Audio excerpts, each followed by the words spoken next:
1980 کی ایک صبح 4 بجے کا وقت تھا اور آج مجھے زندگی میں پہلی مرتبہ ٹرین کا سفر کرنا تھا۔ میں شادی کے کچھ دن بعد سرگودا رکنے کے بعد پہلی مرتبہ اپنے سرتاج کے ساتھ راولپنڈی جا رہی تھی۔ ہمیں ہمارا کھانا پیک کرتے ہوئے اماں مسلسل رو رہی تھی۔ جمشیدہ بھی گاؤں سے سرگودا آئی ہوئی تھی تاکہ دلہن کے ساتھ بھیجنے کے لیے دیسی گھی کی شیرنی وغیرہ گھر پر تیار کر سکیں۔ سچی بات کروں تو مجھے کوئی خاص رونا نہیں آ رہا تھا، کیونکہ کوئی 20 دن پہلے ہی شادی ہوئی تھی اور اپنے گھر سے سسرال والوں کے پاس راولپنڈی جا رہی تھی۔ مجھے سمجھ نہیں آ رہی تھی کہ اماں کیوں روئی جا رہی ہیں۔ خیر، سسرال پہنچنے کے اگلے 3 دنوں میں علم ہو گیا تھا کہ اماں کیوں رو رہی تھی۔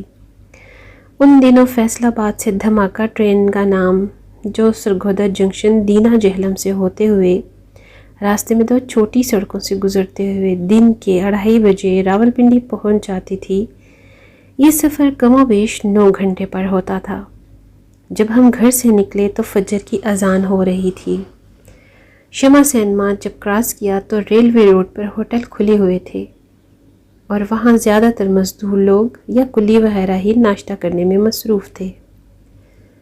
پلیٹ فارم پر اندر جانے کے لیے ٹکٹ لینا ہوتا تھا، جو کہ بلا کسی تخصیص کے ہر ایک نے لازمی خریدنا ہوتا تھا۔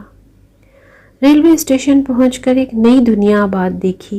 ٹرین کی پٹریوں کی دوسری طرف جانا ہوتا تو بہت ساری سیڑھیاں طے کر کے اوپر ایک پل پر جانا ہوتا اور پھر پل کے اوپر سے چلتے ہوئے تمام پٹریاں پار کر کے دوسری طرف جایا جاتا۔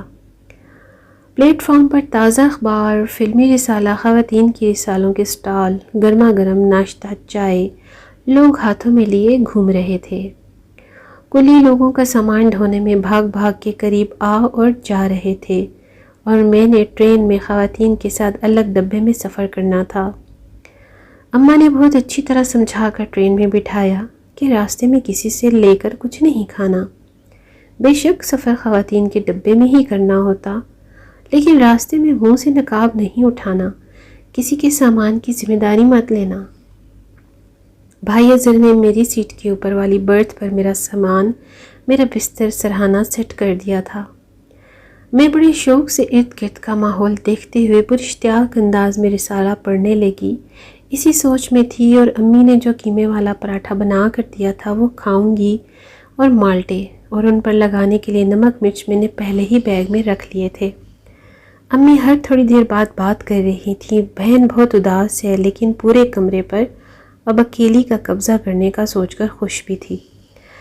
اچانک ریلوے کی سیٹی بجی۔ ہمارا گھر ریلوے اسٹیشن کے قریب ہونے کی وجہ سے اکثر ٹرین کی روانگی کے وقت یہ آواز آتی تھی، لیکن آج اس میں کوئی عجیب ہی درد جدائی کا اشارہ تھا۔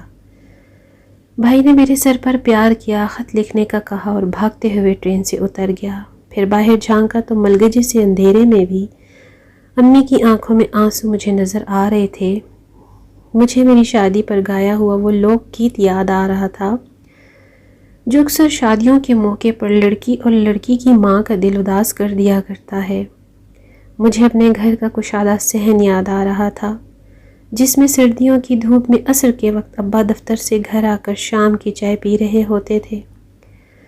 میری شادی تک تو ابا کو اس دنیا سے گئے ہوئے بھی سال ہو چکا تھا۔ ہم بہن بھائی لوڈو کھیلنے میں مصروف ہوتے تھے۔ امی سالن کو دم پر لگا کر خود اون سلائی میں الجھی ہوتی تھیں۔ میں نے کھڑکی سے سر ٹکایا اور بلک بلک کر رو پڑی۔